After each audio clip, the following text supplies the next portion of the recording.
Ang ating Bombo News Analysis ay may kaugnayan sa tila huling aksyon ng pamahalaan sa gitna ng lumalalang krisis sa gitnang silangan at ang epekto nito sa supply at presyo ng langis sa bansa. Iatid ni Bombo Kervin Gamad.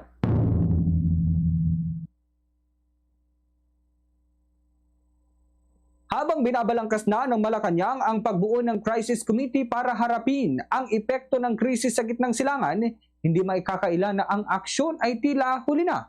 Sa nakalipas na linggo, sinabi pa mismo ng mga opisyal na hindi pa kailangan ang ganitong komite dahil sapat pa ang supply ng langis.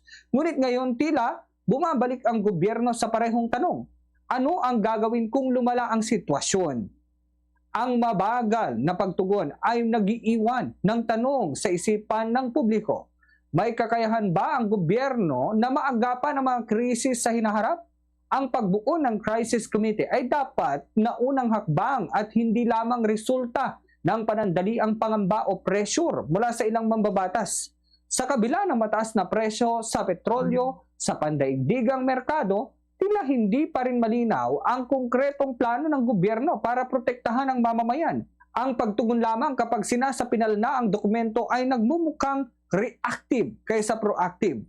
Ang mamamayan ay umaasa sa maagap at malinaw na aksyon, hindi lamang sa mga deklarasyon. Kung talagang seryoso ang gobyerno sa pananatili ng supply ng langis at pagbawas ng epekto ng krisis, dapat itong magpakita ng mabilis at sistematikong hakbang bago pa man lumala ang sitwasyon.